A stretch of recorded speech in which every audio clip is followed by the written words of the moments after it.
ओम विघ्नेश्वराय वरदाय सुरप्रियाय लंबोदराय सकलाय जगद्दिताय नागायनाय स्तुतियज्ञ विभूषिताय गौरीसुताय गणनाथ नमो नमस्ते। या श्री स्वयं सुकृतिनां भवने स्वलक्ष्मी पापात्मनां कृतिदयां हृदये सुबुद्धि श्रद्धा सदां कुलजन प्रभवस्य लज्जा तां तां नतास्म परिपालय देवी विश्वम्। नमस्कार, स्वागत है आपका आचार्य वाणी में। मैं आचार्य डॉक्टर विक्रमादित्य आपके साथ हूँ। आपकी राशि के दृष्टिकोण से जो अगस्त के अंतिम दिनों में ग्रहों का योगायोग बनने वाला है, उसका प्रभाव आपके ऊपर क्या होगा समझ लीजिए। तुला राशि वालों के लिए बहुत सुंदर योग बनकर, जी हाँ, बहुत सुंदर योग बनकर तैयार। आपकी राशि के स्वामी कौन है? आपकी राशि के स्वामी शुक्र है, और शुक्र का बुध के साथ एक अद्भुत प्रकार का योग इस अगस्त के अंतिम समय में बनने जा रहा है, और ये योग एक तरह से महालक्ष्मी योग के रूप में जाना जाता है। और आपकी राशि के दृष्टिकोण से यदि हम देखें तो सफलता वाले भाव में, कार्य को सिद्ध करने वाले भाव में ये योग बनकर तैयार हो रहा है। तो कई प्रकार से ये योग आपके लिए बड़े महत्वपूर्ण चीज़ों को देने वाला होगा, संतुष्टि का भाव मन में देने वाला होगा। जो कर्म हम करते हैं, कई बार हमारे मन में कई बार भाव आ जाता है कि वो ठीक किया नहीं किया, लेकिन ऐसे में भाग्य से इस समय ऐसा योग बनकर तैयार है कि वो कई प्रकार से आपको संतुष्टि का भाव मन में उत्पन्न करता दिखाई देगा। लेकिन बाकी ग्रहों की युति देखें थोड़ी सी, कहीं ना कहीं बुद्धि में कुतर्क उपस्थित करने के योग भी बनते दिखाई दे रहे हैं। सूर्य केतु आपकी राशि के दृष्टिकोण से राहु के साथ जिस प्रकार का संबंध बना रहे हैं, वो कहीं ना कहीं आपकी बुद्धि में अंधकार भी उपस्थित करते, यानी सब कुछ आपके पास ऐसे में होने को तैयार है, लेकिन फिर भी कहीं ना कहीं मनोभाव में, यानी सफलता बिल्कुल जितना आप मेहनत करते हो उतना सफलता प्राप्त करने के योग बनते हैं। तो ऐसे में अगस्त में जिस प्रकार के अंतिम दिनों में योग बनकर तैयार हो रहे हैं, वो कहीं ना कहीं बुद्धि में जड़ता को उत्पन्न करते दिखाई देंगे। ऐसे में थोड़ा बुद्धि पे शांति के साथ उपाय करने की जरूरत। दिन पर दिन ग्रहों का योग किस प्रकार के आपके लिए योग बना रहा है। इन दिनों बाकी ग्रहों के साथ साथ देखिए तो मंगल ने एक बहुत विचित्र प्रकार का योग बना दिया है आपकी राशि के दृष्टिकोण से। जितना दान पुण्य करोगे ना, जितनी मनोमस्तिष्क में सेवा, सत्य, धर्म का आचरण करोगे, लोगों की सेवा भाव के लिए अपना मन सरल रखोगे, ये निष्कर्ष समझ लेना, ये अगस्त के अंतिम दिनों में उतना मन में संतुष्टि रहेगी, उतना ज़्यादा जीवन में आगे बढ़ने के योग बन सकते हैं। ऐसे योग खासतौर पर बनते दिखाई दे रहे हैं। सिलसिलेवार तरीके से आपकी राशि क्या खेल आपके साथ खेलने वाली है वो भी समझ लीजिए। सबसे पहले हम बात कर लेते हैं 21 अगस्त की। 21 अगस्त भादों का महीना चल रहा है, शुक्ल कृष्ण पक्ष विद्यमान है, बृहस्पतिवार का दिन है, और त्रयोदशी तिथि का योग बन रहा है। त्रयोदशी तिथि के साथ साथ ग्रह नक्षत्रों के दृष्टिकोण से इस वक्त चंद्रमा बड़े शुभ भाव में आपके लिए स्वग्रही होकर विराजमान हो रहे हैं, और जो आपके लिए बड़ा सुंदर योग बनाते दिखाई दे रहे हैं, जो कह रहे हैं कि आपकी राशि के दृष्टिकोण से मेहनत से भागिएगा मत, सफलता देने के योग पूरी तरह से तैयार हो गए। शुक्र भी उसी राशि में प्रवेश करने जा रहे हैं इस दिन विशेष तौर पर, और उसके साथ साथ बुध वहाँ पहले से उपस्थित हैं। तो ये सारे के सारे ग्रह योग आपके लिए बड़े महत्वपूर्ण स्थिति में जा रहे हैं। बहुत बढ़िया तरीके से महालक्ष्मी योग, सूर्य जो विकास योग बनता दिखाई दे रहा है कि चंद्रमा के साथ साथ शुभ ग्रह के साथ साथ शुक्र और बुध के साथ इतने तीन ग्रहों का योग बनकर तैयार है। ये कहीं ना कहीं आपके कार्यों में संतुष्टि देने के योग बना सकते हैं, लेकिन ध्यान रखना वासना भी जगाने के योग बनते दिखाई दे रहे हैं। पेट ही ना भरे ऐसी स्थिति बनती दिखाई दे रही है, तो थोड़ा संयमित रहते हुए कार्य करने का प्रयास कीजिएगा। भद्रा है इस दिन, ध्यान रखिएगा कि जो करीब करीब 12:45 बजे के आसपास से आरंभ होगी, तो नए कार्यों में हाथ डालने से उस समय आपको बचना चाहिए। बृहस्पतिवार का अवसर है, केसर का तिलक करें अपने माथे पर, और हो सके तो पीली चीज़ों का दान करें, कल्याण के योग बनेंगे, बढ़िया रहेंगे योग। 22 तारीख शुक्रवार का दिन, चतुर्दशी तिथि विद्यमान है। ग्रह नक्षत्रों के दृष्टिकोण से इस दिन आपकी राशि के दृष्टिकोण से यदि समझा जाए तो कई ग्रह आपके लिए अच्छे योग बनाते दिखाई दे रहे हैं। नया कुछ आरंभ होने के योग बन सकते हैं। शरद ऋतु भी इस दिन से आरंभ हो रही है। ऐसे में थोड़ा भगवान शंभु का स्तवन कर लें, गऊ का थोड़ा सा पूजन कर लें, गऊ को थोड़ा सेवा कर लें, वो आपके लिए अच्छे योग बना सकते हैं। ग्रह तो एक तरह से अब देखा जाए तो करीब करीब 60-70% आपके लिए अच्छे ही चलते दिखाई दे रहे हैं। स्वास्थ्य के मामले में भी कहीं ना कहीं कुछ इंप्रूवमेंट आने के योग बन सकते हैं। ये हम आपकी राशि के दृष्टिकोण से बता रहे हैं, लेकिन कई बार लग्न दूसरी होती है तो उसके दृष्टिकोण से फिर ग्रहों का प्रभाव देखना पड़ जाता है किस प्रकार से हो। लेकिन राशि के दृष्टिकोण से तो इस समय आपके लिए इस प्रकार का योग बनता दिखाई दे रहा है। यदि वहीं 23 तारीख की हम बात करें तो उस दिन शनिवार है और अमावस्या का योग बन गया है। शनिचरी अमावस्या का योग बनकर तैयार है। भादों की अमावस्या शनिवार को पड़ती है ना, तो कई प्रकार से नए पुण्यों को जगाने के योग बनाती है। कुशोत्पटनी अमावस्या भी कहा जाता है इसको। विशेष तौर पर आपकी राशि के दृष्टिकोण से देखा जाए तो महत्वपूर्ण परिवर्तन का योग बन रहा है। सूर्य के साथ चंद्रमा विराजमान होकर, केतु के साथ विराजमान होकर एक विशेष योग बनाते दिखाई देंगे। यही योग आगे जाकर किसी न किसी प्रकार से 2-2 ग्रहण लगाने के योग भी बनाता दिखाई देगा आपको। तो ऐसे में इन ग्रहों के योगा योग से आपको बचते हुए कार्य करने का प्रयास करें। मन कहीं ना कहीं थोड़ा सा भयग्रस्त होने की स्थिति में आगे जाता दिखाई देगा। तो आपके जो भय है आगे जाके आपको परेशानी में डाल सकते हैं, इस बात का आपको ध्यान रखना पड़ेगा। हो सके तो ऐसे में दूध का दान करें। ऐसा में हो सके तो भगवान शंकर के मंदिर में जाकर दूध में थोड़े काले तिल डालकर भगवान शंकर का उससे अभिषेक करने का प्रयास करें। शनि भी आपके अनुकूल होंगे क्योंकि शनिवार का दिन है और शनि अमावस्या के दिन पितरों के निमित्त भी कुछ तर्पण इत्यादि भोजन का अवश्य निकालना आपके लिए श्रेयकर रहेगा। 24 तारीख का दिन रविवार का उस दिन है, प्रतिपदा तिथि है, शुक्ल पक्ष उस दिन से आरंभ हो रहा है ग्रह नक्षत्रों के दृष्टिकोण से, और इस दिन एक खास योग बन रहा है, चंद्र दर्शन होने का योग बन रहा है। तो तुला राशि वालों समझ लो ये चंद्र दर्शन बहुत विशेष है आपकी राशि के दृष्टिकोण से, क्योंकि चंद्र दर्शन इस दिन जो कर लोगे ना, आगे चौथ के चांद का दर्शन करने का कलंक नहीं लगेगा। तो इस बात का ध्यान रखते हुए कार्य कर लेना चाहिए। आपकी राशि के दृष्टिकोण से महत्वपूर्ण समय परिवर्तन की तरफ आपकी तरफ अग्रसित होता दिखाई दे रहा है। दिन कई मामलों में तो अच्छा है, लेकिन कुछ मामलों 50-50 चांसेस बनते दिखाई दे रहे हैं आपके लिए। यदि मन को प्रशस्त रखो, मन को ग्रसित ना होने दो, मन में हीन भावना ना आने दो, तो दिन को अच्छा ले जा सकता है। इसमें माता पिता गुरुजन की सेवा का बड़ा महत्व है। कोई गरीब आ जाए तो उसकी सेवा अवश्य करने का प्रयास कीजिए, लेकिन एक बात ध्यान रखिएगा कि ऐसे लोगों से बच के रहिएगा जो रमते जोगी हों, जहाँ किनका ठौर ना ठिकाना। ऐसे लोग कहीं ना कहीं धोखा देने की स्थिति में कर सकते हैं। पहले अपने परिवार को देखने का, अपने लोगों को देखने का आपको प्रयास करना चाहिए। दोस्ती यारी के चक्कर में कहीं ना कहीं फालतू के लोगों के चक्कर में कुछ ना कुछ घर में विवाद होने के योग बनते दिखाई दे रहे हैं। तो हो सके तो इस दिन गेहूं का दान करें, शाम के समय चंद्र दर्शन करें, आपके लिए अच्छा रहेगा।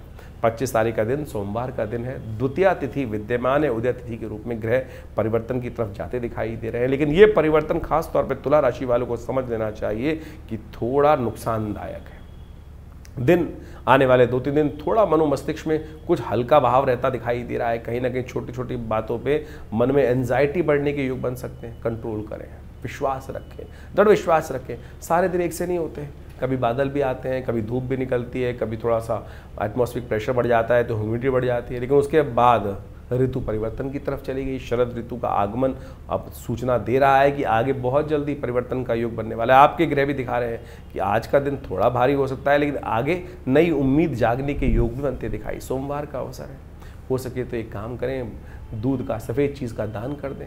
हो सके तो आपकी राशि के दृष्टिकोण से आप एक काम करें, सुगंधित इत्र लेकर भगवान का, शंकर का अभिषेक करने का प्रयास करें। अपने पर भी थोड़ा इत्र लगाना आपके लिए, यानी परफ्यूम का उपयोग करना आपके लिए बड़ा अच्छा हो सकता है। कहा जाता है, भगवान शंकर का एक मंत्र है, त्र्यंबकम यजामहे सुगंधिम पुष्टिवर्धनम। सुगंधि पुष्टि देती है, तो सुगंधि का उपयोग करना आपके ग्रहों के, आपके मनोमस्तिष्क की नेगेटिविटी से पॉजिटिव लाने का रास्ता आपके लिए खुल सकता है। तो देसी सुगंध जो है उनका उपयोग करने का प्रयास करेंगे तो अच्छा रहेगा आपकी राशि के दृष्टिकोण से। 26 तारीख के लिए हम बात करें तो उस दिन मंगलवार का अवसर है, और मंगलवार के साथ साथ उस दिन तृतीया तिथि उदया तिथि के रूप में विद्यमान है, लेकिन दोपहर आते आते चतुर्थी का योग भी बन जाएगा। तो कई क्षेत्रों में इस दिन गणेश चतुर्थी का योग भी बनता दिखाई दे रहा है। तो यानी इस दिन कलंक लगने के योग भी बन सकते हैं, कलंक लगने के योग भी बन सकते हैं। तो ध्यान रखना पड़ेगा। गणेश चतुर्थी जिन जिन क्षेत्रों में इस दिन बनने वाली है, मंगल में आज चतुर्थी का योग बन जाए। जैसे विदेश में बहुत सारे क्षेत्रों में इस दिन चतुर्थी का योग बन रहा है, क्योंकि दिल्ली के पंचांग के अनुसार से देखा जाए तो करीब करीब 1 बजे तक चतुर्थी का आगमन हो रहा है। तो मध्याह्न व्यापिनी चतुर्थी मानी जाती है, और दिल्ली से आगे के जितने भी क्षेत्र रहेंगे वहाँ उससे पहले पहले होता चला जाएगा। तो विदेश में तो कम से कम जो देश है वहाँ गणेश चतुर्थी जो है मंगलवार की कहेगी, महाचतुर्थी के दिन ही बनेगी। ऐसे में आपकी राशि के दृष्टिकोण से बड़ा महत्वपूर्ण योग बनता दिखाई दे रहा है। तो आपको विशेष तौर पर आपकी राशि के दृष्टिकोण से आपके ग्रह जो है वो परिवर्तन की तरफ जाते दिखाई दे। स्वास्थ्य का थोड़ा ध्यान रखिएगा, अननेसेसरी के जो है एंजाइटी को अपने सिर पर ना चढ़ने दें।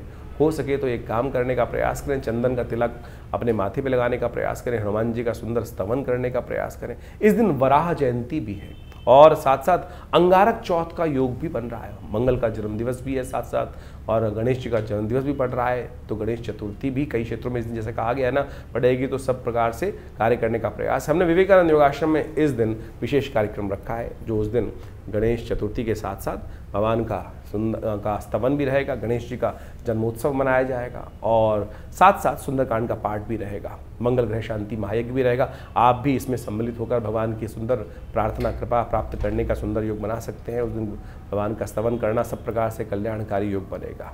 27 तारीख का दिन बुधवार का दिन है, चतुर्थी का योग बन रहा है और उस दिन ग्रह नक्षत्रों के दृष्टिकोण से जो ग्रहों का परिवर्तन बहुत विशेष महत्व को साथ हो रहा है। दिन थोड़ा हल्का दिखाई देता है, लेकिन शाम आते आते आपकी राशि के दृष्टिकोण से बहुत महत्वपूर्ण योग बनने की स्थिति उत्पन्न हो सकती है। और ऐसे में ये समय आपके लिए कहीं ना कहीं कुछ ना कुछ नई शक्ति को सृजन करने वाला होता दिखाई दे रहा है। इस दिन गणेश जी का सुंदर स्तवन करें, गणेश जी के मंत्र का जप करें, गंगणाधिपतये नमः इस मंत्र का जप करें। शास्त्र में इस दिन का बड़ा महत्व कहा गया है। शास्त्र में कहा जाता है कि इस दिन चंद्र दर्शन निषेध है, तो ऐसे में थोड़ा ध्यान रखते हुए कार्य करना चाहिए। कथा क्या है वो भी जान लीजिए। भारतीय संस्कृति में हर रोज एक नया त्यौहार होता है और उन कथाओं के पीछे पीछे, उन अवतारों के पीछे पीछे बड़े रहस्य की बातें छुपी हुई होती हैं, हमारे जीवन पे जो बड़ा व्यापक प्रभाव डालती हैं। गणेश चतुर्थी के दिन भगवान गणेश का प्रादुर्भाव हुआ और भगवान गणेश के प्रादुर्भाव के साथ साथ समस्त संसार में उनको आशीर्वाद मिला कि जीवन के विघ्नों को दूर करने के लिए, रिद्धि सिद्धि प्राप्त करने के लिए गणेश जी सबसे पहले प्रथम पूज्य माने गए। और प्रथम पूज्य के साथ साथ उनकी जो ख्याति थी पूरे संसार में फैली। और कहा जाता है कि गणेश जी की जो आकृति थी जिस प्रकार की, उसको देखकर चंद्रमा एक बार उनका उपहास करने के लिए उद्धृत हुए। चंद्रमा उनके स्वरूप को देखकर जब हंसे तो कहा जाता है चंद्रमा को कलंक लगा। श्री गणेश के श्राप का उनको भागी बनना पड़ा और गणेश जी के श्राप से कहा गया कि चंद्रमा अपने सौंदर्य पर जो लेकर जो इतराते हैं, उनका जो भी दर्शन करेगा उन पर कलंक लगना भी आवश्यक हो गया। उस दिन से कहा जाता है कि चंद्रमा को ऐसा श्राप लगा कि बिल्कुल आज के बाद जो तुम्हारा दर्शन करेगा, तुमको अपने स्वरूप के ऊपर इतना अभिमान है कि जिसके कारण से तुम बड़े सुंदर लगते हो कि तुम्हारे में कलंक रहेगा, जो भी तुम्हारा दर्शन करेगा उस पर भी कलंक लगने के योग बनेंगे। तब कहा जाता है चंद्रमा बड़े शोक भाव से भगवान के समक्ष उपस्थित हुए, बड़ी क्षमा मांगी। तब जाकर श्री गणेश ने उस पूरे जीवन पर्यंत के कलंक को, श्राप को केवल एक दिन पर बांध दिया। तो भाद्रपद मास की शुक्ल पक्ष की गणेश चतुर्थी जिस दिन होती है, गणेश जी का जन्मोत्सव जिस दिन होता है, जिस दिन ये घटना घटी थी, उसी दिन तक के लिए कुछ देर के लिए चंद्रमा बाहर निकलते हैं शाम के समय पर थोड़ी देर के लिए, और वो बड़े सुंदर चंद्रमा होते हैं उस दिन जब निकलते हैं। उनकी आभा बड़ी दिव्य होती है, लेकिन वो आभा ऐसी होती है कि उस दिन जिसकी नज़र चंद्रमा पर पड़ गई, उनके जीवन में वो कलंक लगना निश्चय हो जाता है कि वो कलंक लगेगा ही लगेगा। और जो उनका दर्शन कर लेता है तो उस दिन भगवान कृष्ण तक ने एक बार उस चंद्र के दर्शन कर लिए थे। चौथ के चांद का दर्शन कहा जाता है कि बिल्कुल नहीं करना चाहिए। रामायण के अंदर भी इस भाव को रखा गया है कि बुद्धिमान व्यक्ति जो होते हैं इस बात को मानते हैं कि चौथ के चांद को नहीं दर्शन करते हैं, चौथ के चांद को दर्शन कर लेने से कलंक लग जाता है। तो इसलिए बुद्धिमान व्यक्तियों को इस बात का ध्यान रखना चाहिए। लेकिन गलती से मत्थे लग गया चंद्रमा। हम घर से बाहर निकलते हैं, कई बार सामने देखते हैं चंद्रमा निकले हुए हैं, बड़े सुंदर लग रहे हैं और ध्यान रहा नहीं, चतुर्थी है तो जिस दिन, और निश्चित मान लीजिए कलंक लगना निश्चित हो गया। भगवान कृष्ण ने भी गलती से चंद्रमा के उस दिन दर्शन एक बार कर लिए। कहा जाता है कि उनके ऊपर भी कलंक लगा सम्यंतक मणि चुराने का। कहा जाता है कथा के दृष्टिकोण से द्वारकापुरी में सत्राजीत नाम का एक उनका भाई था और वो साधना करता था, नित्यपति भगवान सूर्य की उपासना करता था।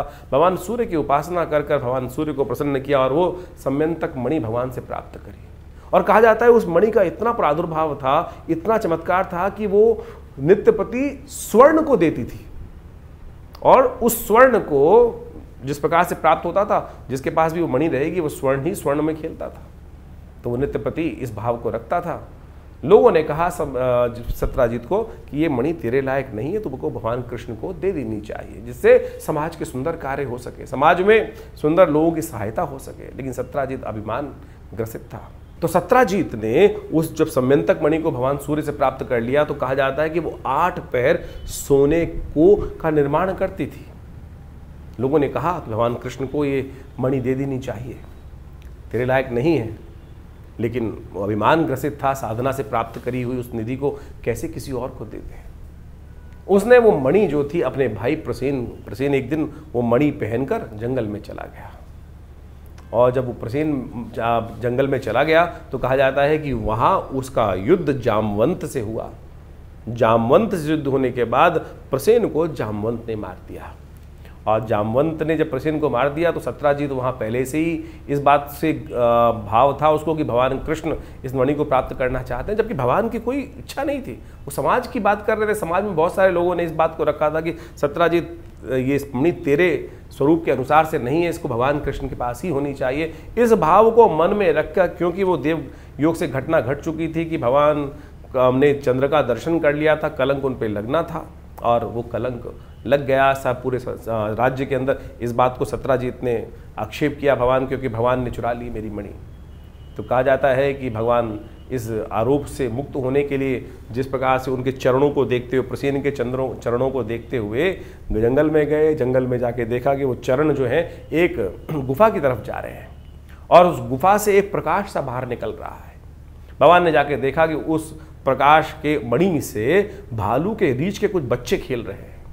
और जब रीछ के बच्चे खेल रहे हैं तो भगवान ने उसको प्राप्त की। तो वहाँ जामवंत पीछे आए और जामवंत जब आए तो भगवान के साथ उनका युद्ध हुआ। इससे पहले पूर्व में कथा आती है शास्त्र के दृष्टिकोण से। जामवंत कौन है? जो भगवान राम के समय थे।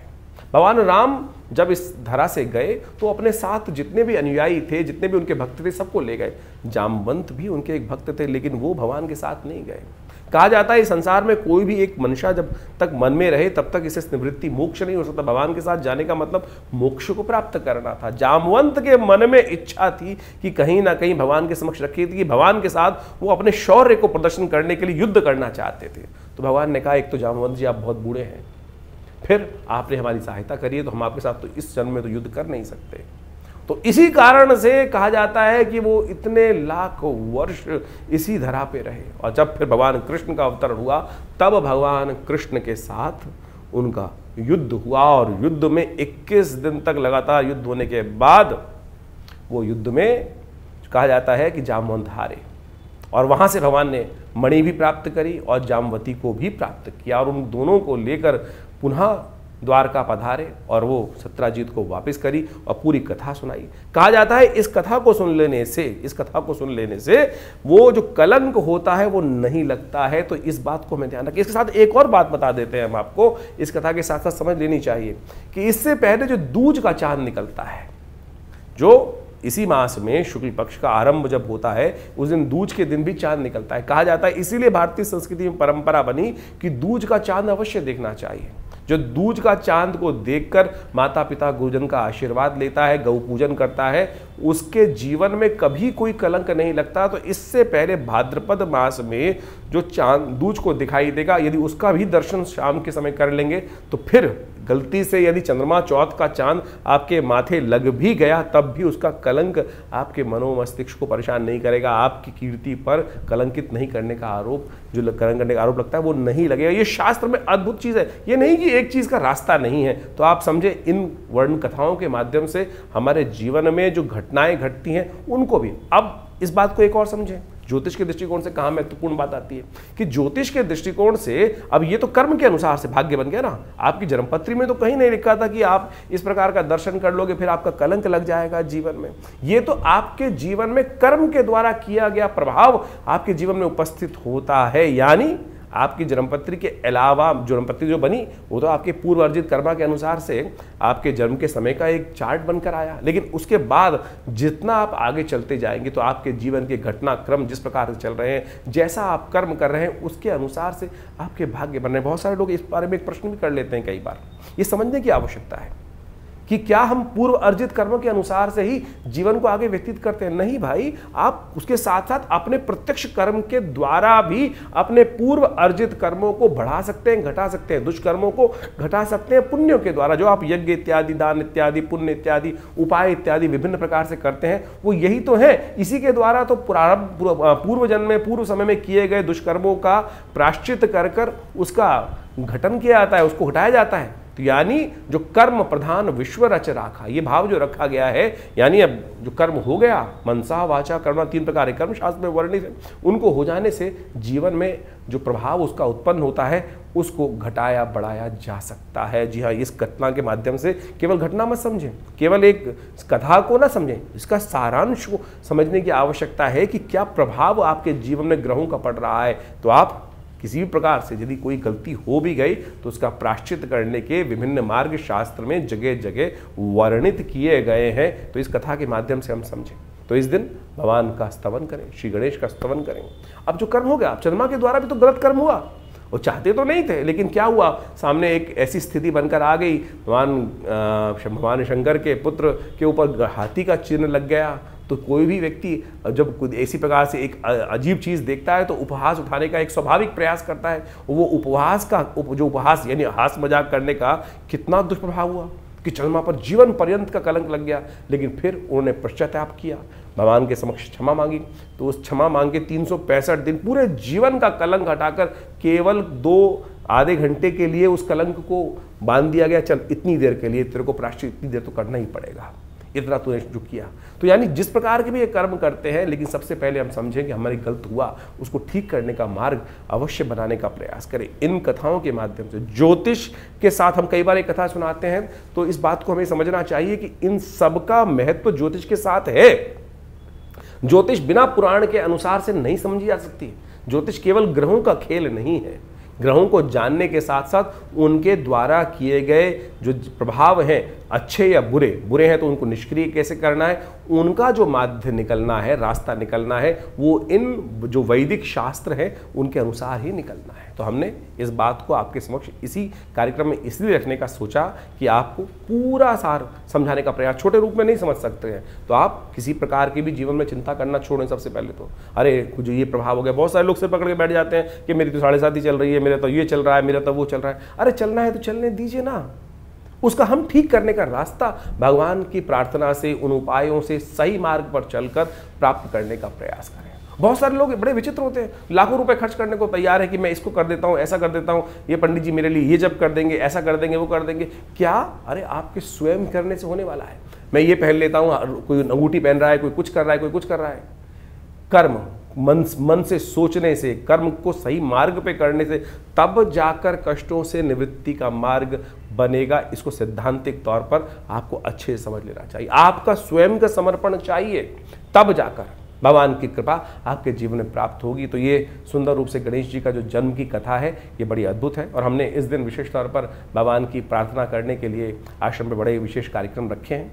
आप सब उसमें सम्मिलित हो सकते हैं भगवान की कृपा प्राप्त करने के लिए। इस बार पंचांग के दृष्टिकोण से बड़ा एक और योग बन रहा है कि जो गणेश चतुर्थी के दिन योग बन रहा है, कई क्षेत्रों के अनुसार क्षेत्रवाद रहेगा इसमें।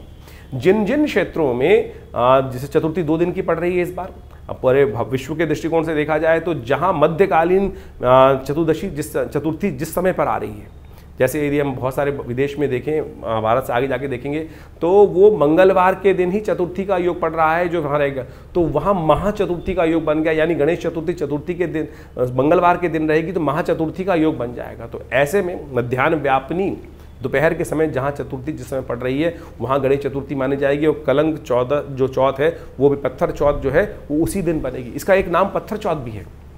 पत्थर चौथ का मतलब होता है, पुराने ज़माने की व्यवस्था बना दी गई थी कि भाई चांद को नहीं देखना है तो पत्थर बाजार में लोग घर से रखते बाहर मार देते थे कि भाई कोई निकलेगा ही नहीं बाहर किसी कारण से। वो कल्याण के लिए था, पत्थर मारने की परंपरा ये नहीं थी। वो पत्थर इसलिए चढ़ा दिए जाते थे कि भाई कोई निकले, गलती से किसी का जो डायरेक्ट कनेक्ट जो है वो चंद्रमा के साथ हो जाए तो फिर वो कलंक ना लगे उसको। तो उससे बचने के लिए एक परंपरा इस प्रकार से कुछ देसी जगहों में चल गई, लेकिन शास्त्र में इसको इस प्रकार से प्रमाणित नहीं किया गया है। तो वो पत्थर चौथ के नाम से भी प्रचलित हो गया है वो चौथ जो है। तो वो मंगलवार को, जिन क्षेत्रों में मध्याह्न वापनी चतुर्थी रहेगी मंगलवार के दिन, तो उस दिन वहाँ पर वो चतुर्थी मंगलवार के दिन मनाई जाएगी।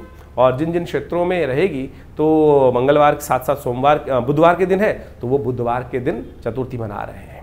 और इस प्रकार से आप इस कथा का श्रेय महत्व समझते हुए अपने जीवन में शुभ लेने का प्रयास करें। तो तुला राशि वालों, आपने इस गणेश चतुर्थी का महत्व समझा तो गणेश चतुर्थी के दिन भगवान गणेश का स्तवन करें, उनका पूजन करें और जीवन में आगे बढ़ने के योग बने। कहा जाता है गणेश जी के साथ रिद्धि सिद्धि दोनों स्थित रहती हैं। जो गणेश जी को समझ लेता है, उनकी पूजन करना आरंभ कर देता है और उनको सब जगह गणेश जी के लेफ्ट और राइट में रिद्धि सिद्धि विद्यमान है, यानी सफलता और सक्सेस।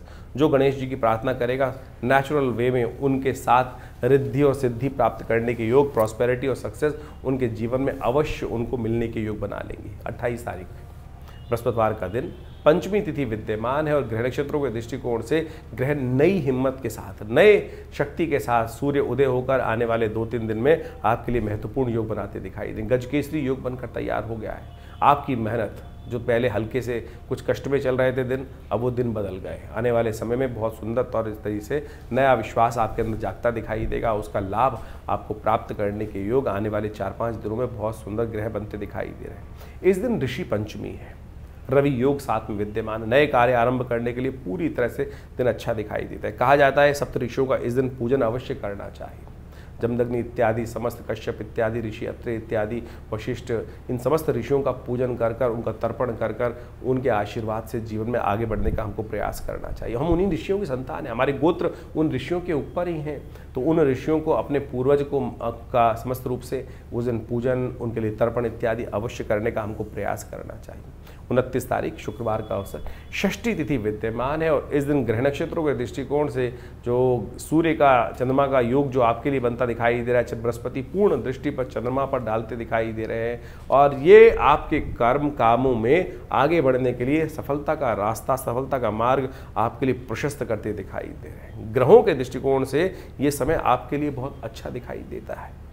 इस दिन अगस्त जो तारा है वो भी उदित हो रहा है। तुलसी बाबा बोलते हैं उदित अगस्त पंथ जल शोषा, तो यानी जब अगस्त तारा उदय हो जाता है तब आगे रास्ता, जब मार्ग निकलने बढ़ने का है, खुल जाता है, आगे रास्ता खुल जाता है और साथ साथ वर्षा ऋतु का जो दुष्प्रभाव चल रहा होता है वो भी आगे जाकर धीरे धीरे कम होने के मार्ग बनते चले जाते हैं। तो अब प्रकृति में परिवर्तन का योग भी बनता दिखाई दे रहा है। सूर्य षष्ठी है, भगवान सूर्य की सुंदर आराधना करें। इस वक्त आपकी राशि के दृष्टिकोण से देखा जाए तो सूर्य कई मामलों में अच्छे हैं, लेकिन केतु के साथ विराजमान होकर राहु के समक्ष बैठकर कहीं ना कहीं परिवार में कुछ ना कुछ विवाद उत्पन्न करने के योग भी दे रहे हैं। तो ऐसे में सूर्य के निमित्त इस दिन गेहूं का दान करना चाहिए, वो आपके लिए अच्छा रहेगा। हो सके तो उनका मंत्र भी जप करेंगे, वो भी आपके लिए अच्छा ही योग बनाएगा। 30 तारीख शनिवार का अवसर है, सप्तमी तिथि विद्यमान है और इस दिन ग्रह नक्षत्रों के दृष्टिकोण से देखें तो आपके ग्रहों में विशेष परिवर्तन का योग बनता दिखाई दे रहा है। चंद्रमा थोड़े कमज़ोर होते दिखाई दे रहे हैं, लेकिन जा तो विशेष तौर पर यदि चंद्रमा को बल देना है तो आपको आशीर्वाद की आवश्यकता रहेगी। जितना आशीर्वाद से काम करोगे, माता पिता गुरुजन का आशीर्वाद देके काम करोगे, उतने प्यारे न्यारे होने के योग बन सकते हैं। ऐसे में खीर का भोग लगाना आपके लिए सबसे श्रेष्ठ रहेगा। ग्रहों दृष्टिकोण से इस बात देखें तो ग्रहों का परिवर्तन का योग बनता दिखाई दे रहा है। ऐसे में जो ग्रहों का परिवर्तन होने के योग बन रहे हैं, सूर्य के साथ बुध का जाना और साथ में बुध का अस्त हो जाना, सूर्य केतु के साथ जाकर बुध का अस्त हो जाना, ये थोड़ा सा कहीं ना कहीं आपके कार्यों में कुछ विघ्न उपस्थित करने के योग दे सकता है। हो सकता है कि आप जिस शक्ति से काम करने की तरफ बढ़ रहे थे वहाँ कहीं ना कहीं थोड़े थोड़े समय में कुछ ना कुछ विवाद आपके समक्ष आते दिखाई दे और उनको कंट्रोल करने में थोड़ी थोड़ी दिक्कतें आपको आने के योग बन सकते हैं। तो ऐसे में दही का दान करना चाहिए। हो सके तो एक काम करें, आप विशेष तौर पर आप जिस पानी से स्नान करते हैं उस पानी में थोड़ी फिटकरी डाल दिया कीजिए।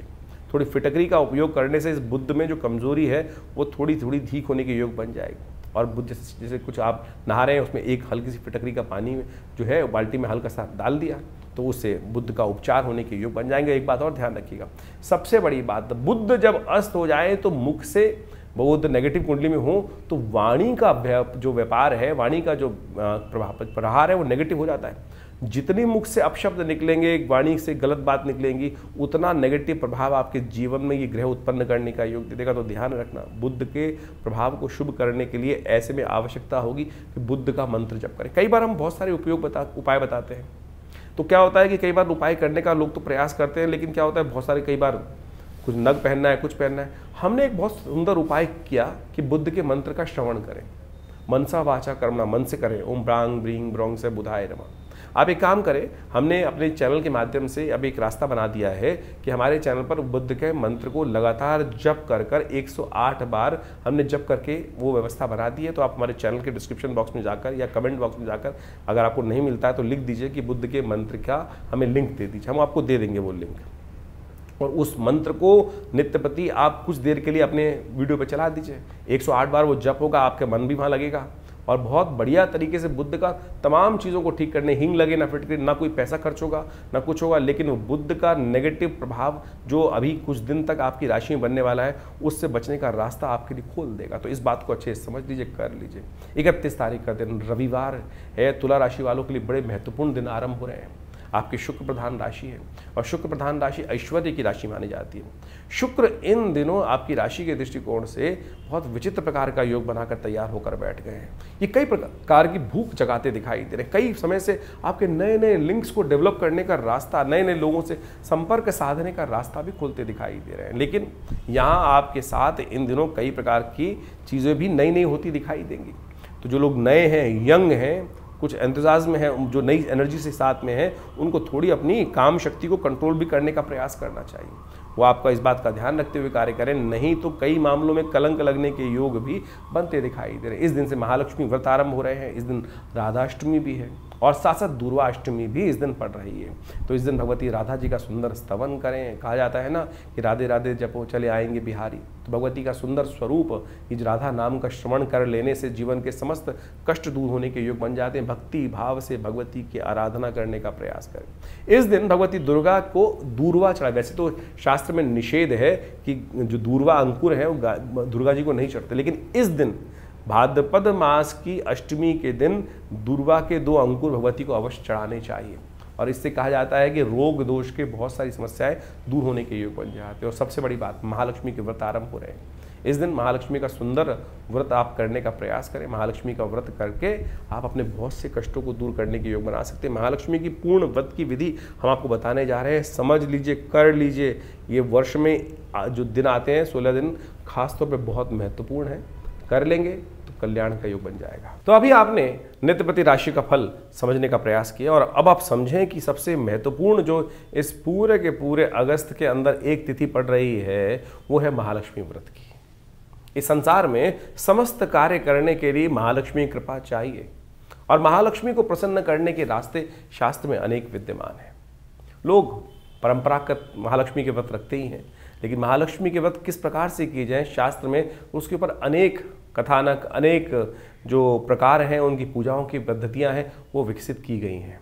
लेकिन सबसे ज़्यादा महत्वपूर्ण जो है वो है महालक्ष्मी को प्रसन्न करने के ये महालक्ष्मी के जो व्रत हैं विशेष तौर पर। लेकिन व्रत किस प्रकार से किया जाए, इसको हमको समझने की आवश्यकता है। ये महालक्ष्मी के व्रत जो हैं, ये भगवती महालक्ष्मी का आशीर्वाद किस प्रकार से देंगे। शास्त्र में अनेक प्रकार की कथाएं और अनेक अनेक उपनिषदों में, पुराणों में उनको बहुत महत्वपूर्ण तरीके से स्थान दिया गया है। कहा जाता है कि एक बार महर्षि भृगु भ्रमण करते करते उनकी इच्छा मन में आई कि भगवान के दर्शन किए जाएं। तो वो घूमते घूमते विष्णु लोक पहुँचे। वहाँ कहा जाता है कि भगवान क्षीरसागर में शेषनाग के ऊपर भगवती के साथ विराजमान थे और योग निद्रा में उस वक्त भगवान गए हुए थे, विश्राम कर रहे थे। महाराज भृगु जब पहुंचते हैं, महर्षि भृगु वहाँ पर, तो भगवान योग निद्रा में होने के कारण से उठते नहीं हैं। तो भृगु को बड़ा विचित्र लगता है, पता नहीं किस कारणवश उन्होंने अपना जो चरण था वो भगवान विष्णु की छाती पर रख दिया और कहा कि आपका भक्त यहाँ आया और आप प्रभु आप विश्राम में हैं। कहा जाता है कि भगवान तत्काल उठे और उन्होंने भृगु को प्रणाम किया और कहा कि महाराज आप आए और मैं विश्राम में रहा। लेकिन जिस प्रकार से उन्होंने चरण से भगवान विष्णु के वक्षस्थल पर आघात किया, कहा जाता है महालक्ष्मी वहीं बैठी हुई रुष्ट हुई थी। जो रुष्ट हुई तो उन्होंने महाराज भृगु को श्राप दिया कि आज के बाद हम किसी भी प्रकार से जो आप लोगों के पास नहीं आएंगे। भृगु महाराज ने भी बड़े उत्कृष्ट प्रकार के विद्वान ऋषि रहे और उन्होंने वर्णन, शास्त्र में वर्णन मिलता है कि उन्होंने भगवती के सामने अनुनय विनय के साथ एक प्रार्थना करी कि भगवती, ये मेरा भगवान का एक निजी संवाद था, भक्त हूँ और भक्त की विशेष तौर पर एक भगवान के साथ अपने दास की अपने स्वामी के साथ एक बड़ी तारतम्यता होती है, एक घनिष्ठ प्रेमता होती है। और भगवान ने कुछ नहीं कहा, लेकिन आपने श्राप दिया, मैं उसको स्वीकार करता हूं, लेकिन ऐसे मंत्र बनाता हूं। महर्षि भृगु के द्वारा बनाए गए श्री विद्या के अंतर्गत आए श्री सूक्त का निर्माण उन्होंने उस कथानक के बाद किया और कहा कि जो मैं क्या, ऋषि क्या, कोई भी वर्ण का व्यक्ति संसार में इन मंत्रों को जप करेगा, उनके द्वारा यज्ञ करेगा, इस पद्धति के द्वारा कार्य करेगा, तो माँ भगवती आपको उस दास पर कृपा करनी ही पड़ेगी। और उनके द्वारा बनाए गए वो मंत्र विशेष तौर पर कहा जाता है महालक्ष्मी सूक्त के रूप में उपस्थित है। ऋग्वेद में आए हुए उपनिषद के अंतर्गत, ऋग्वेद उपनिषद के अंतर्गत आए हुए इस महालक्ष्मी सूक्त के अंदर इन मंत्रों का वर्णन मिलता है। और सत्य माने हमने इसके ऊपर बहुत शोध किया। ये जो विधि है श्री सूक्त की, ओम हिरण्यवर्णाम हरणिम सुवर्ण रजत सृजाम चंद्राम हिरण्यमयीं लक्ष्मीं जातवेदो माव ताम आव जातवेदो लक्ष्मी मनमगामिनीं यस्याम हिरण्यम विंदेयम कामश्वम पुरुषानहम, ये जो 16 मंत्र है, हमने 2 मंत्र आपके समक्ष इस वक्त यहाँ रखे। इनको जो नित्यपति इनके द्वारा भगवती महालक्ष्मी की आराधना करते हैं, और तो कहा जाता है कि महालक्ष्मी बाध्य हो जाती हैं उस जातक पर अपनी कृपा करने के लिए। तो इन महालक्ष्मी के जो व्रत आरंभ हो रहे हैं 31 तारीख से, भाद्रपद मास की जो अष्टमी जो बन रही है, उस दिन से ये महालक्ष्मी व्रत आरंभ जो हो रहे हैं, इस दिन से नित्यपति भगवती की षोडशोपचार पूजन करने के उपरांत इन मंत्रों का जप और नित्यपति घी के द्वारा, कमल के बीजों के द्वारा और बिल्व की सामग्री का उपयोग करते हुए, समस्त चीज़ों का उपयोग करते हुए श्रद्धा भाव से यदि नित्यपति इन मंत्रों का जप आप इन 16 दिनों में करेंगे, तो भगवती महालक्ष्मी की असीम कृपा प्राप्त होने का योग बन जाता है। बाह्य तौर पर बहुत सारे लोग व्रत करते हैं, लेकिन बाह्य रूप से उनकी पूजा कर लेते हैं, प्रार्थना कर लेते हैं, उनका पूजन कर लेते हैं, और वो तो पूजा हुई, व्रत कहाँ हुआ, जो उनके समर्पण भाव हुआ। लेकिन जो मूल कारण है, जो है कृपा प्राप्ति करने का जो सिद्धांत है, फिनोमिना क्या है, वो पद्धति क्या है, वो ये श्री सूक्त का जप है, श्री सूक्त का यज्ञ है। यदि इन श्री सूक्त के मंत्रों का नित्यपति यज्ञ करते हैं, हमारे इस चैनल के ऊपर आप डिस्क्रिप्शन में जाकर उन मंत्रों को देख सकते हैं। हमने उसका पूरा यज्ञ अपने इस चैनल पर रखा है, डाला है, और ज़्यादा से ज़्यादा 1.5 मिनट में वो 16 मंत्र पूरे हो जाते हैं।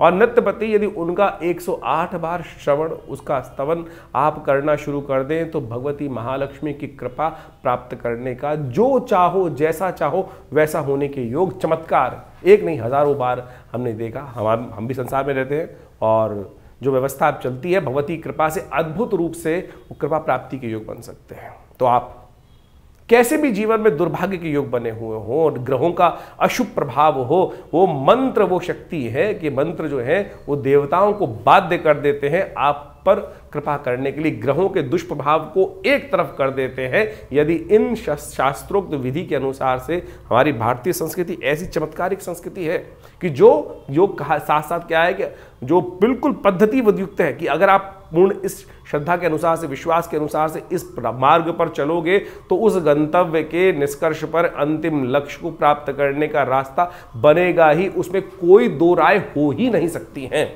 तो ये मंत्र विज्ञान का चमत्कार है जो हमने आज इस कथा के माध्यम से आपके समक्ष रखा है। तो इस भाद्रपद मास के जो महालक्ष्मी के व्रत आरंभ हो रहे हैं, इसमें इन 16 दिनों में नित्यपति, हमने विवेकानंद योगाश्रम में इसके लिए पूरा नित्यपति यज्ञ रखा है, और पूर्ण विधि के अनुसार से भगवती महालक्ष्मी के ये अनुष्ठान को किया जा रहा है। आप भी उसमें अपना भाग ले सकते हैं। पूरी व्यवस्था जानने के लिए हमारे जो आश्रम के नंबर्स हैं उन पर संपर्क साध सकते हैं।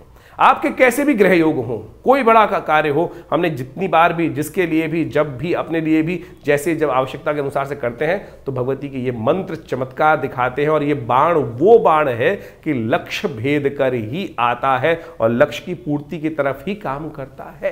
तो बड़ी श्रद्धा के साथ आप इन महालक्ष्मी व्रतों को करें, श्रद्धा के साथ इन तरफ चलें। हमारा विश्वास है कि भगवती कृपा से आपके अद्भुत मनोकामना सिद्धि के योग अवश्य बनेंगे। तो इस कार्यक्रम में हमने आपके समक्ष समस्त राशि का प्रभाव उपस्थित किया, तो आप इस पर चलकर, इन मंत्रों को जानकर, इस विधि को जानकर अपने जीवन में कल्याण का मार्ग प्रशस्त करें। धन्यवाद।